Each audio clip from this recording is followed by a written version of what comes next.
आत चरावे, चाले गेले विसरून जावे, पुढे पुढे चालावे, जीवन गाणे गात चरावे, जीवन गाणे गात चरावे. ओम नमो ओंकारेश्वर देवताय नमः. ओम नमः शिवाय. ओम नमः शिवाय. अवधूत चिंतन श्री गुरुदेव दत्त. मंडळी, आपण ऐकत आहात संघर्ष जीवनाचा मार्ग शिवभक्तीचा हा कार्यक्रम, म्हणजेच आत्मकथनाचा कार्यक्रम.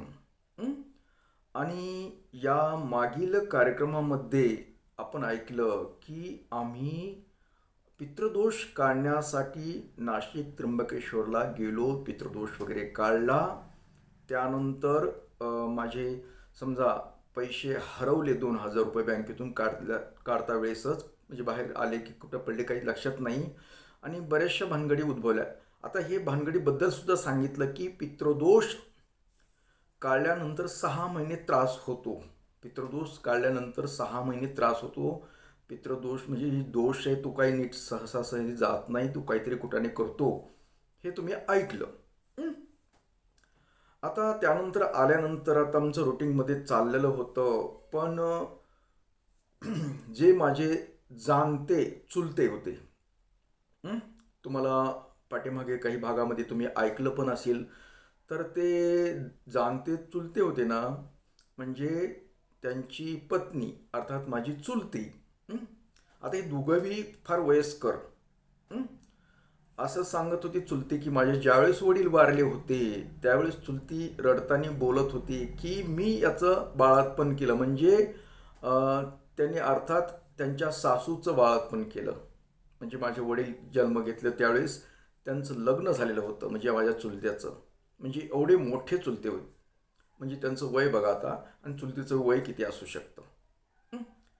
तर असे वयस्कर दोघंही जोडीचे.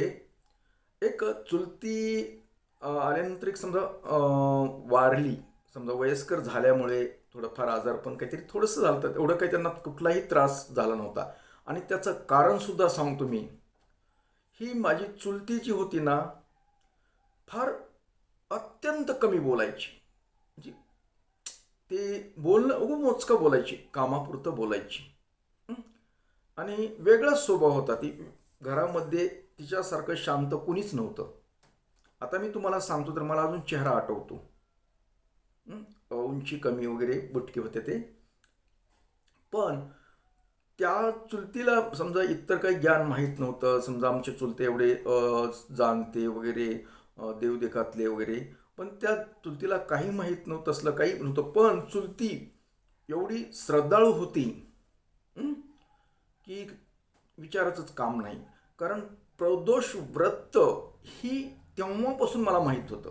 कारण 15 दिवसाला यायचं, कधी काही चुलती उपाशी काही जेवण, कुठं काही अगर बाया जेवायला तर मला प्रदोष म्हणायची. ही प्रदोष काय प्रकार आहे हे आत्ता आत्ता अलीकडे मला कळालं. लहानपणी मला त्यावेळेस कळतच नव्हतं. जसं मी कळता मोठा झालो, समजा ह्या देवदेवकाच्या क्षेत्रामध्ये थोडंसं शिरल्यानंतर मला कळालं की प्रदोष हा काय प्रकार आहे. शिव उपासनेतला एक प्रकार आहे थोडक्यात. तर ही प्रदोष व्रत ही माझी चुलती करत असं, त्याच्यामुळं मला ही प्रदोष माहीत होता. कारण ती दिवसभर काही खात नव्हती, आणि तसे तर उपास ते तसे खातच नव्हती, जास्त कुठे दिसत नव्हते, कारण चुलते पण तसे खात नव्हते. आणि ही चुलती, आता एवढं मोठं कुटुंब होतं आमचं मोठं, त्या कुटुंबामध्ये ही करती थोरली. पण कुणाला कधी असं सहसा भांडलेलं वगैरे काही असं काही प्रकार मी पाहिला नाही त्यांच्याकडून. आणि प्रदोष व्रत अशी काटेकोरपणे करायची. माझे चुलते समजा भिक्षा मागायण्यासाठी सकाळी पहाटे लवकर जायचे परगावाला वगैरे, तर ती येऊपर्यंत ती येत असे 2-3 वाजता. तिथून पुढे नंतर अजून डबल आंघोळ करायची, पूजा करायची, म्हणजे 3-4 वाजायचे त्यांना सर्व आवरायला म्हणजे चुलत्याला. तोपर्यंत ही बाई म्हणजे माझी चुलती उपाशी राहायची. आता हे सांगायचं तात्पर्य म्हणजे का, तर पती प्रेम, आजकाल प्रेम नाही राहिल्यालं, ही उल्लेख करून सांगतो मी तुम्हाला. प्रेम फक्त पूर्वीचे लोकच करू जाणं. बोलत नव्हते आजकाल सारखं बोलत नव्हते, असं जास्त काही नव्हतं, पण अंतर्गत मनातलं हृदयातलं प्रेम ही फक्त त्यांच्याकडूनच शिकावचं. हं? पती पत्नीचं कधीही असं बोलणं नसायचं पूर्वी, जास्त असं आपल्यासारखं लाडेकपणाने वगैरे, मी तुमच्यासाठी असं करते, मी तुमच्यासाठी वगैरे करते वगैरे, असा काही प्रकार नव्हता. लाईट गेलाय.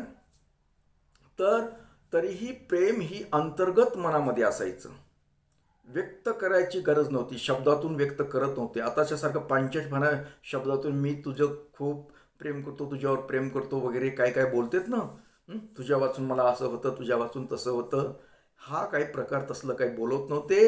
ही प्रेम म्हणायचं. कसं प्रेम? चुलता येऊपर्यंत ही अन्नाचा घास खात नव्हती. हं?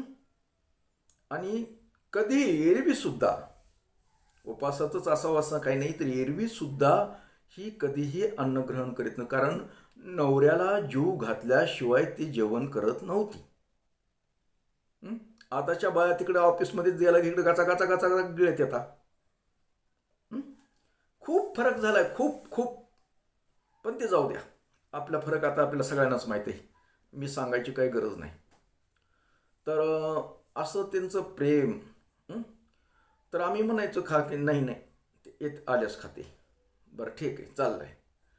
मग ते तिथून पुढे चुलते यायचे, तिथून ते जेवण करायचे, नंतर हे न खायचा तुकडा काय ते, म्हणजे संध्याकाळीच खायचे. मग संध्याकाळीच होतं असं ना खायला, मग संध्याकाळी कशाला जेवण करण्याचं येतं? अजिबात नाही, अत्यंत कमी जेवण. तिच्यामुळं मला तरी वाटतं की तिला कुठला रोग असेल म्हणून. काही जाणवलं नाही रोग, तंदुरुस्त. कधी मी तरी पाहिलं, आता काय मला एवढं काही कळत नाही, पण कधी दवाखाना वगैरे असला काही प्रकार झाला नाही. सहजरित्या चलत चलत गेल्यावर गेली ती. मग आम्ही तिकडून पितृदोष काढल्यानंतर आमची चुलती समजा आल्यानंतर वारली. आता ते फार मोठा किस्सा झाला त्याच्यामध्ये. काही झालं, मग ते जिथं आमच्या समजा समाधी वगैरे करायच्या जागा होती सार्वजनिक, तिथं तिथं गावातल्या लोकांनी अडवलं. तिथंच आमच्या चुलत भावानं ती समजा समाधी बांधल्या. तिथून पुन्हा ती भांडणं तंट, कोर्ट कचाऱ्या वगैरे बऱ्याच गोष्टी झाल्या. कारण ती गाववाले म्हणाले इथं मंदिर आहे, मंदिरापाशी आता आमची ती स्मशानभूमीच होते, पण स्मशानभूमीला दिलेली जागा होती, पण ते राजकारण वगैरे हा प्रकार, आता मी त्यातला नसल्यामुळं आता मी त्याच्यात काही तुम्हाला त्याबद्दल बोलत नाही. मग ही खूप पोलीस केसन वगैरे झाल्या होत्या. मग आमच्या चुलत्याला बी पोलिसांनी घेऊन गेले होते. आमच्या चुलत भावाला पोलीस स्टेशनमध्ये वगैरे सगळे काय गेलं होतं. मग मी आणि एक जर माझ्याबरोबर एक दुसरा चुलत भाऊ, एक आम्ही दोघंजण मग पोलीस स्टेशनला गेलो. आणि कशामुळं काय जरा थोडी चौकशी केली, तर ते असंच सांगितलं, म्हणजे आपली जागा आहे, असं झालं तसं झालं. मग मी तिथं चुलत्यांना सांगितलं, म्हणलं दादा नका अडवू म्हणलं जागा, काय होईल म्हटलं मंदिरच होईल ना तिथं, होऊ द्या ना म्हटलं. उलट चांगली गोष्ट आहे, समाधीच्या जागेवर मंदिर होतंय, ही वाईट गोष्ट आहे का? आपल्या समाधीवर कोणी पाणी वतीत नाही म्हणलं, कुत्रंही मुतत नाही पुन्हा नीट. असं तसं जरा बोललो, त्यांना ते समजलं. मी समजावून सांगितलं, नका भांडणं करू, ह्याचे नका भांडणं धरू, राहू द्या. गावाले म्हणतात ना आमची जागा आहे, तर राहू द्या, त्यांना मंदिर बांधायचं ना, बांधू द्या, चांगली गोष्ट आहे ना.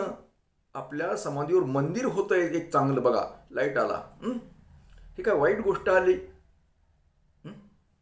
नाही नाही, वाईट गोष्ट अजिबात नाही आहे म्हटलं, उलट होऊ द्या म्हटलं.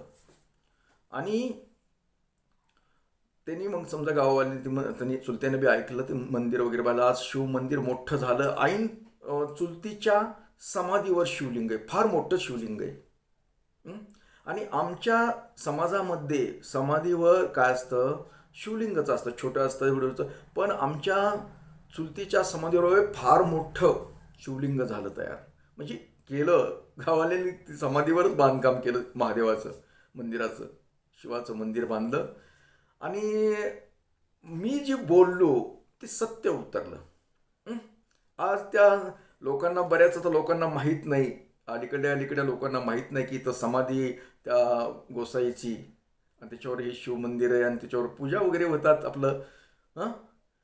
पण आता हे एवढं सांगायचं आहे का, की आमच्या चुलतीनं शिव उपासना प्रदोष व्रत केलं, त्याचं ही फळ आहे. आज माझ्या चुलत्याची समाधी आहे दुसरी तिकडे पलीकडे आमच्या जागेमध्ये, समजा म्हणजे आमच्या चुलत भावाच्या जागेमध्ये. त्या समाधीवर कोणी पाणी सुद्धा घालत नाही महादेवाला. आणि या माझ्या चुलतीच्या जागेवर तिनं कुठं केलं का? आमचं चुलत्यानं तर दररोज पोथी पुराण वाचणारा, पूजा पाठ करणारा माणूस, पण त्याच्या समाधीवर कुणी आज इतकं इतकं एक तांब्यावर पाणी उलटायला तयार नाही. आणि माझ्या चुलतीच्या समाधीवर दररोज पूजा केल्या जाती. कधी अभिषेक होते, कधी काय होतं. हे फक्त प्रदोष व्रताचं आणि एकदम अंतर्गत मनातून केलेलं व्रत आहे, म्हणून हे पुण्याईचं काम म्हणून आज पिढ्याना पिढ्या होऊ शकतं. लक्षात आलं का तुमच्या? हे प्रदोष व्रत आहे, याचं ही महत्त्व ही मला कळलंय. आता इतराला कोणाला माहीत नाही, आमच्या घरातल्या कोणाला ह्या गोष्टी समजा किती मानतात काय ती मला माहीत नाही त्यांचं वाक्याचं, पण मला ते राहून कधी मधी आठवण होती त्या गोष्टीची. तर ती चुलती वारल्यानंतर तिथं समजा शिवमंदिर झालं वगैरे ह्या गोष्टी झाल्या. मग काय झालं की आमचे चुलते आता समजा चुलतीच्याच हस्त जेवण करत होते. असं बाकीचं घरच्या इतर सुनबाईचं त्यांना बी सुन आहे, एकुलती का सुन आहे, पण त्या सुनाचं त्यांचं काय होतं ते देव जाणे, आपल्याला काय माहीत नाही ती गोष्ट. पण आमच्या जसं लहानपणापासून बघतो त्या सुनबाई बरोबर त्यांचं कधीच जमलं नाही. सुनबाईचं कधी त्यांनी हस्त खाल्लं बी नाही काय नाही, फक्त त्यांनी त्यांच्या पत्नीनं केलेलं म्हणजे माझ्या चुलतीनं केलेलंच अन्न ग्रहण करीत होते. आणि योगागुण ते वारल्यानंतर मग आता त्यांची जेवणाची पंचायत झाली. आता कुणी इकडे तिकडे बाहेर इकडे तिकडे खायचं. मग ही गोष्ट आमच्या बायकोला कळली, समजा खात नाही दादा वगैरे ही. आता आमचं घर आम्ही राहतो ते घर आणि चुलत्याचा ग्रुप अर्धा किलोमीटरचा फरक गावात, आम्ही एका कडीला आणि ते एका कडीला. मग ही बायको आमची तशी तर धार्मिकच आहे, आम्ही तशी निवडच केलेली होती. आणि तिचं म्हाताऱ्या माणसाबरोबर वयस्कर माणसाबरोबर फार सूत्र जमायचं. आमचे जे दादा म्हणतो आम्ही ती जाणते दादा थोडक्यात, त्या दादाला बरेच लोक भीत होते, कारण ते जाणते होते, कडक स्वभावाचे होते, सर्व गोष्टी असल्यामुळं बरेच जण जरा जपूनच राहत होते त्यांच्यापासून. पण ही आमची बायको त्यांची मैत्री, आता त्यांच्या त्या नातीपेक्षा बी छोटी त्यांच्या वयाच्या मानणं, पण तिचं लय सूत्र म्हणजे त्यांचं आणि तिचं खूप सूत्र जमायचं. म्हणजे मला काही जास्त मी बोलण्यात त्यांचं बघत नव्हतो, पण तीच कधी कधी गप्पा सांगायची. दादा असे म्हणले, दादा तसं झालं, दादाला असं विचारलं, दादाला तसं विचारलं, असल्या गोष्टी गप्पा घरी मारायचे माझ्यापाशी. त्याच्यामुळं मला माहीत होतं की आमच्या बायकोचं आणि त्यांचं आपलं व्यवस्थित चालतंय म्हणलं. मग ही त्या गोष्टीमुळं हिनं ते आता चुलती वारल्यानंतर काय केलं, ही आपलं डब्बा करून घेऊन जायची त्यांचं जेवणाचं. आता एक टायमाचं जेवणारा माणूस तो.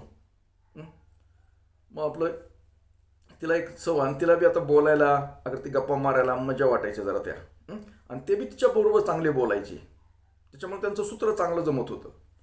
मग ही त्यांचा डबा घेऊन जायची, आवरलं की आपलं मग टाइमपास म्हणून समजा इकडे तिकडे बसण्यापेक्षा आपलं त्यांच्याकडे जाऊन बसायची आपले, आणि डबा घेणं. मग ते वरचीवर त्यांना समजा आता घरचं हक्काचा माणूस गेल्यानंतर काही नसतं खाण्याचं. आता समजा आमची बायको जरी देत असली तरी सुनच आहे, आवडत तिला त्यांचे काही समजा खाणं पिणं थोडंच तेवढंच माहीत असतंय, त्यांचे काही सवय असतात काही असेल, पण ते आपले देत असत.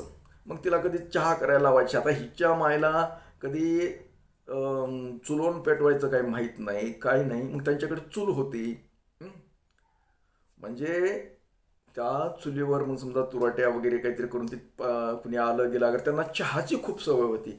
आणि तीच सवय मला पण लागली पुढे, कारण लहानपणी मी त्यांच्याकडेच राहिलेलो ना बरेच वर्ष.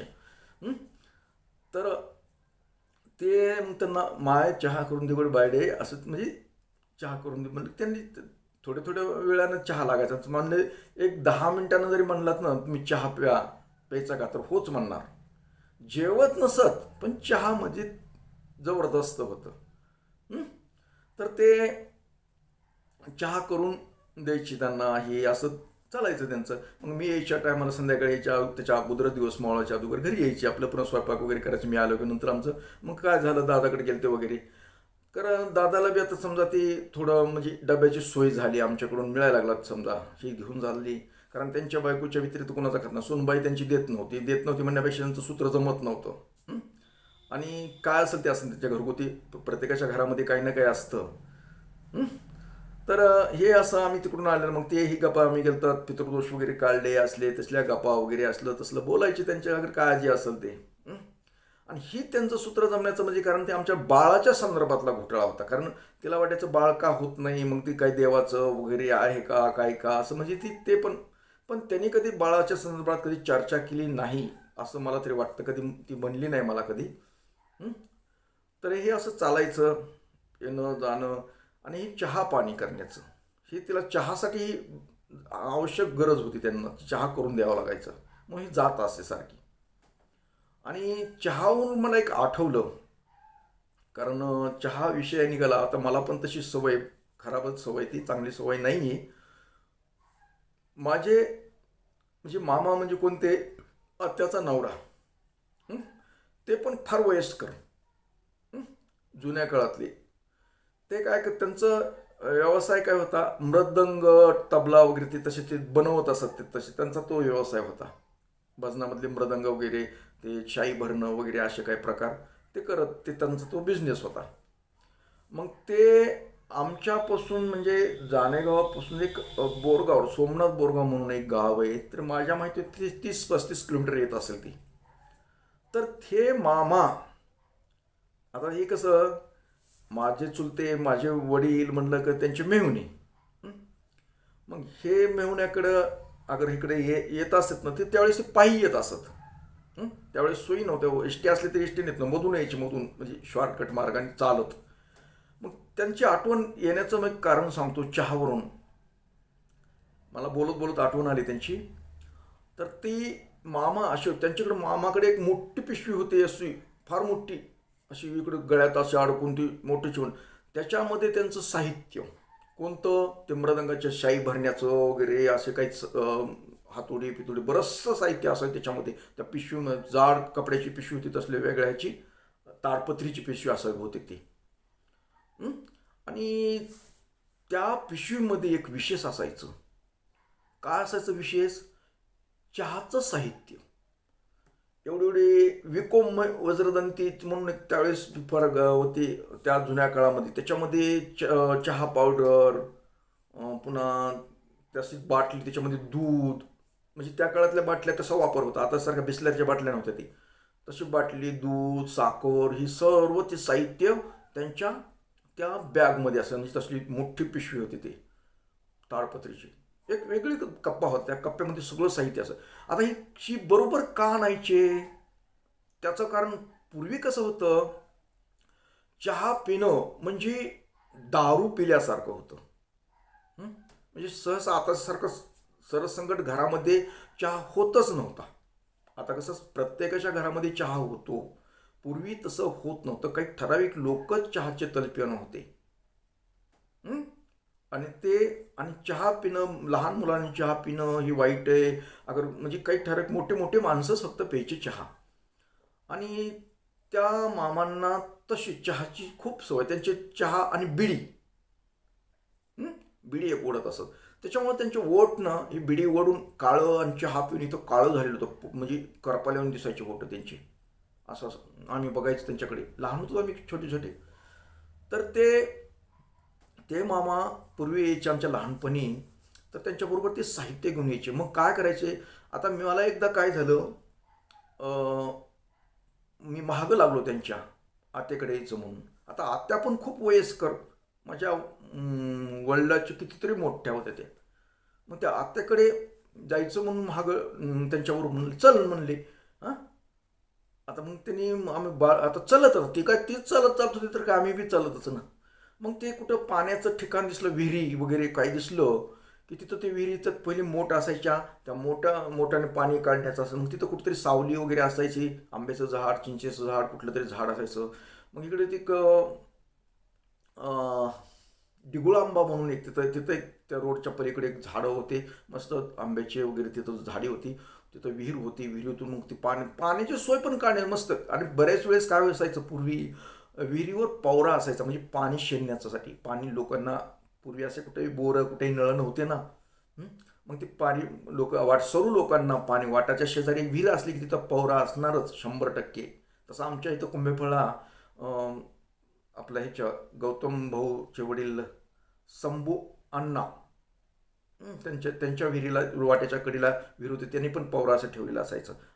प्रत्येकजण जेवण वगैरे करण्यासाठी पाणी उन्हाळ्याच्या दिवस असले, चला चल तहान लागली तर पवऱ्यानं पाणी घेऊन ते पाणी प्यायचं.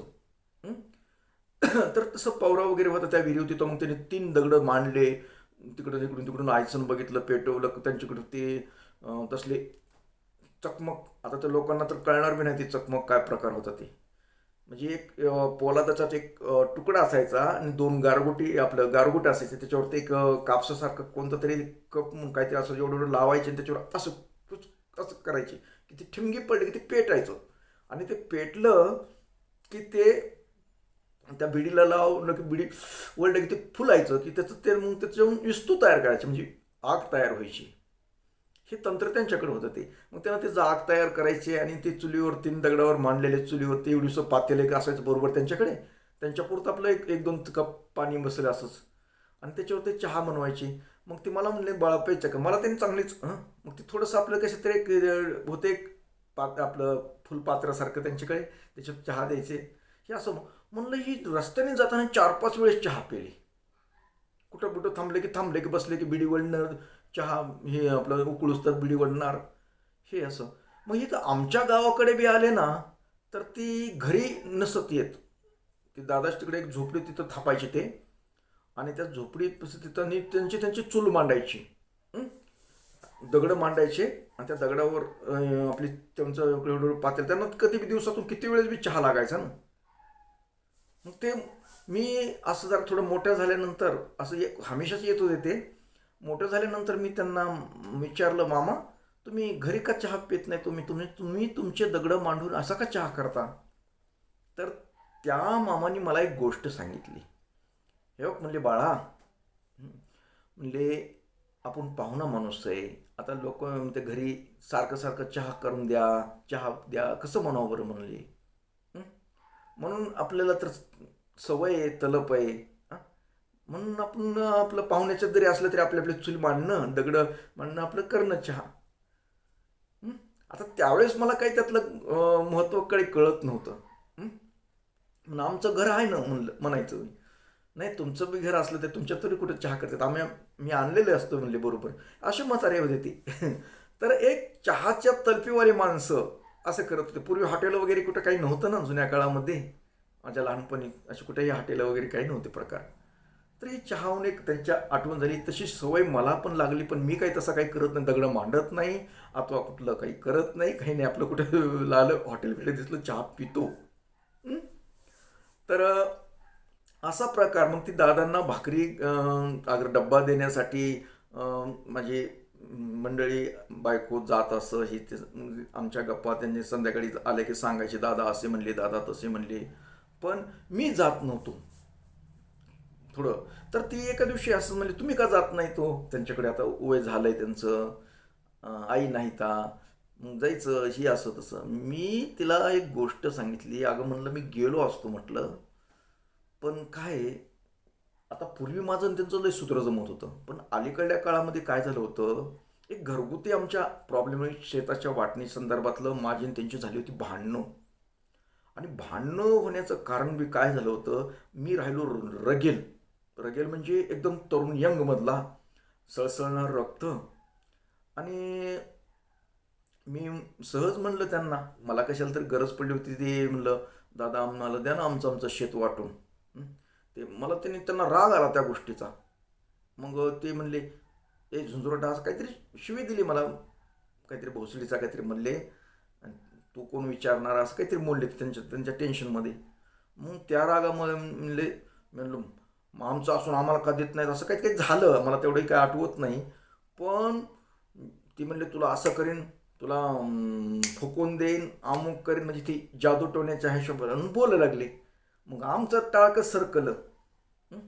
त्यावेळेस ती खूप गाजलेले होते ना ते, की असं करणे करतेत वगैरे करतेत, ही गावात बी प्रसिद्ध, आजूबाजूला प्रसिद्ध होते, ते असे करतेत तसं करतेत वगैरे असं. म्हणून लोक बरेचसे दपकून होते त्यांना. पण मला कशाची काय भीतीन काय. मी म्हणलं दाखवा करून माझ्यावर काय करायचं ते, दाखवा करून करायचं. आणि बसलो त्यांच्या समोर.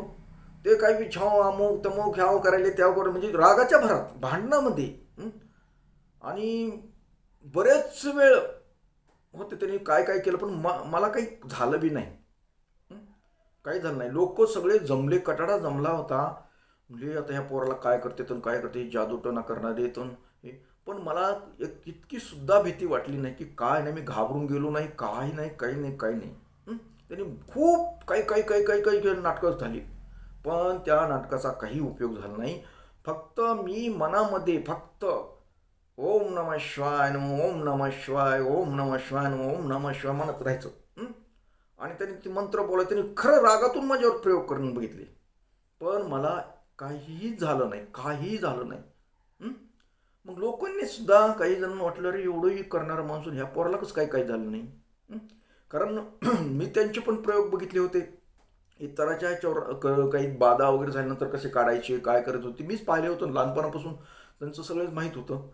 पण मी इतकं क्षण कसलंही न घाबरता त्यांच्या समोर बसलो. त्यांनी बरंच काही काही नाटकं केले, काय करायचे तेवढे केले, पण अजिबात नाही. रात्र जवळजवळ 11 11:30 वाजेपर्यंत आमचा हे गोंधळ चालला होता. मला बोलवायला धरून दुसऱ्या माणसाला बसू नको, काय करते, असं होत असते, तसं होतं, मोठे माणसं आहेत ते, तसं बोलून लागतं, असं कसं म्हणलं, असं तसं काय बी म्हणजे तुम्ही जा म्हणायचं. बघूत मला मला बघायचं कसं होतं ते, मला बघायचं कसं होतं ते. पण तुम्हालाही सांगायचं तात्पर्य की ज्यावेळेस आपण कुठे म्हणतो न करणी, कुठं काही केलेले असतात, काही केल्यानंतर, पण मी स्वतःवरचा एक अनुभव तुम्हाला सांगतो की काही असो, पण आपण नामस्मरण केलं, शिवाचं नामस्मरण जर केलं ना, तरी काही होत नाही हो. एक बाधा पिता काही नाही होत. मी स्वतः माझ्या स्वतःवर प्रयोग करून बघितलाय मी. हे प्रसिद्ध जाणते होते, ते काही साधे शुद्ध नव्हते ते. आणि म्हणून मी तुम्हाला बऱ्याच वेळेस सांगतो की अशा अशा गोष्टीतनं त्याला घाबरून जायचं नाही. फक्त शिव जप करायचा. शिव जप केल्यानंतर आपल्यावर कुठलीही बाधा होत नाही. ही मी स्वतः अनुभव घेतलेला आहे ह्या गोष्टीचा. म्हणून मी परत बऱ्याच वेळेस सांगितलंय मी. कारण मला एक गोष्ट माहीत होती, माझा पण थोडाफार अभ्यास चालू होता त्यावेळेस सुद्धा. मी बऱ्याच गोष्टी की ही मंत्र जे असतात, अगर कुठल्या करणे वगैरे कुठल्या बाधा काही जे आहेत ना, जवळजवळ शिव मंत्र वापरले जातात. शिवाची उपासना केल्यानंतरच अशा शिवानं चांगल्यासाठी केलेल्या आहेत ह्या गोष्टी, चांगलं लोकांचं कल्याणासाठी केलेल्या आहेत, परंतु लोक त्याचा गैरवापर केला जातो, लोक गैरवापर करतात. म्हणून आपण मेन जर शिव उपासना केली तर आपल्याला असल्या बाधेचा, कुठल्या करणीचा, जादू टोण्याचा कसलाही परिणाम होत नाही. ही मी स्वतः अनुभवलेलं आहे, म्हणून मी सांगत असतो. माझ्यावर सुद्धा खूप भयंकर प्रयोग झाला, पण काही झालेलं नाही मला त्याच्यातून, काही साध्य झालं नाही. फक्त मला खात्री, कारण मी लहानपणापासून शिवउपासना, अगर शिवमंत्र अशा गोष्टी करतो. मी काय नवीन आत्ताच नाही, अलीकडे नाही. मी पूर्वीपासूनच शिवउपासनेतला माणूस आहे. मी फक्त काय उघड नव्हतं, आतली आत करत होतो. बऱ्याच जण घरच्यांना सुद्धा माहीत नव्हतं नेमकं काय करतोय काय नाही. कारण एकांतमध्ये केलेल्या गोष्टी असायच्या सर्व. आणि मला खात्री होती की माझ्यावर कुठलाही प्रयोग होऊ शकत नाही, कारण मी त्याचा अभ्यास केलेला होता. कधी होतो, कुणावर होतो, काय होतो, ही बऱ्याचशा गोष्टी मला माहीत होत्या. तर मी तुम्हाला आजच्या ह्या आत्मकथनच्या भागामध्ये एवढं सांगू शकतो, एक विषय निघाला म्हणून सांगतो की आपल्याला जर भीती वाटते ना, आपल्याला कोणी करणी करतं, काही करतं, कोणी काही केलं असेल, तरी फक्त आपण शिव उपासना करायची. जबरदस्त शिव उपासना करा, कठोर करा, शिवमंत्र करा. त्याच्यामुळे शिवमंत्रामुळे, शिव उपासनेमुळे आपल्याला काही होत नाही, कारण सगळं संरक्षण आपला शिव करतो. हा माझा वैयक्तिक अनुभव आहे, असं सांगावंगी नाही अथवा कुठल्या पुस्तकातलं नाही, काही नाही. मी स्वतः अनुभव घेतलेत. खूप वेळा मी वेगवेगळ्या माझ्यावर काही गोष्टी झाल्या केल्यात. आता कारण कोणतरी माणूस प्रसिद्धीला येईल की काही ना काही काड्या केल्या जातातच, एक समाजाची रीत आहे. मी अनुभव घेतात माझ्यावर काय करण्यात आलं काय नाही. तर मी फक्त शिव उपासना अगर शिवमंत्र फक्त करतो याच्या पलीकडे काही नसतं. त्याच्यामुळे आपल्याला कुठलाही धोका होत नाही. फक्त रुद्राक्ष धारण करावा, आपल्या शरीरावर रुद्राक्ष असावा, शिवमंत्र करून करीत राहावा आणि बस एवढंच राहा आणि बिनधास्त राहा. तर मंडळी, आता बऱ्याचशा गोष्टी अजून ह्याच्यामधल्या खिश्चे आहेत अजून आत्मकथनामध्ये अजून, पण पुढील भागामध्ये, कारण हा भाग मोठा होईल आणि हा भाग इथेच थांबवावा असं मला तरी वाटतं. आणि तुम्ही फक्त काय करायचं, ऐकत राहायचं माझं आत्मकथन. कारण माझं आत्मकथन असं आहे की अनुभवाबरोबर ज्ञान काही मिळतं. कारण मी जसं ज्ञान घेतलं, काही धार्मिक हो कुठल्या गोष्टी समाजातल्या काही आहेत त्या गोष्टीतून मी ज्ञान घेत आलो, म्हणून जी मी तुम्हाला अनुभव आले ते पण सांगत राहतो. गमती जमती असतात, कधी दुःखाचे असतात, कधी कशाचे असतात, चालूच असतं. तर तुम्ही माझं आत्मकथन ऐकत राहा. तर मंडळी, याबरोबरच आजचा भाग हा इथेच थांबवूया आणि परत भेटूया पुढील भागामध्ये. तोपर्यंत मंडळी, ओम नमः शिवाय, जय हिंद, जय भारत. सुखी राहा आणि समाधानी राहा आणि माझं ऐकत राहा आत्मकथन, संघर्ष जीवनाचा मार्ग शिवभक्तीचा.